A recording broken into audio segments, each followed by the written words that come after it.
5 seconds. Mr. Deputy Speaker, sir, I thank you very much for the opportunity given to me to say a few words on the railway budget. At the outset, I would like to say that the budget has not been very well received either by the traveling public or by the industrialists because of the rise in fares and freight charges. The members of this house are well aware that this budget is also going to increase the prices of essential commodities further, and it will have an adverse effect on our economy as a whole. In my opinion, the people of this country are not going to get any relief. I would like to point out that coal is an essential commodity in thermal plants.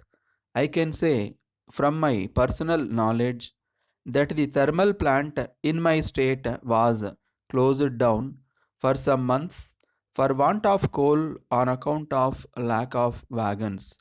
On this occasion, I would like to record my appreciation of the steps taken by the ministry for early movement of coal.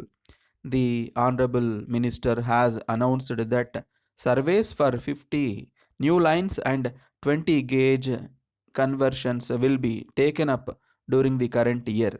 I am surprised to note that there is no provision either for a new line or for conversion of gauge in my state.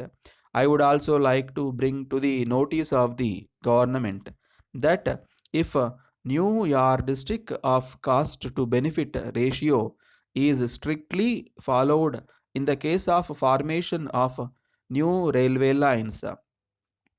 An underdeveloped area like my state will have to remain so with no scope for economic development. So I would request the Honorable Railway Minister to pay special attention to these areas. Now, I would not like to refer to the frequent occurrence of accidents on railways. I suggest that the administration should be toned up effectively. I am of the opinion that in every region there should be an emergency cell, and the station master should immediately inform the cell for initiating remedial measures. Then, sir, I wish to say a word about bonus. I am told that bonus is being given only to the employees and it is not being given to the officers who are working in the production units. I wish to submit that this is not correct and it is an accepted fact that the production is being maintained by the officials. So they should also be granted bonus just like others. I understand that license for selling eatables and drinks by vendors in the railway stations is being withdrawn and in their place contractors are to be appointed. There are about 20,000 poor vendors who are engaged in this small business and this is their only source of livelihood. It may not be out of place for me to mention here that if they are replaced by the contractors, the rich people may take over this business and these poor people will be thrown out of their job. So, I would request that the present arrangement may be continued. It is necessary to mention here that the quality of the food stuff supplied in the long distance trains should be improved.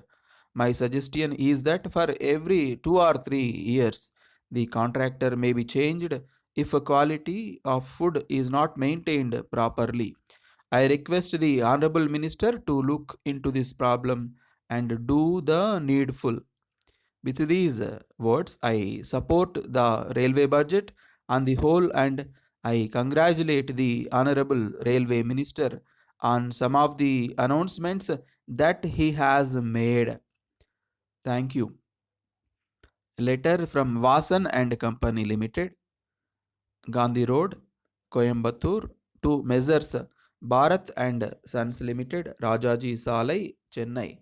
Dear sirs, we are in receipt of your valuable order dated the 2nd January for the supply of 50 monoblock water motors and happy to accept the same. We would like to inform you that we had some labor problem last week, hence we are not in a position to send the goods in time. Now we have settled the issue amicably. We would like to assure you that the above consignment will be dispatched to you before the end of this month. With reference to your inquiry about the latest price list and catalog of our new products, we are glad to enclose the same for your kind information. We would also like to inform you that 10% special discount is allowed on all purchases of our new products. If the payment is made in advance, we would be glad to send you any other information that you may require. On this occasion, I wish to bring to your notice that the government have recently raised the rate of tax on water pumps, and hence we have been compelled to raise the prices. We hope and trust that the revised prices will be acceptable to you and you will not mind this small increase. We hope that we will continue to have good business relations with you. Yours faithfully.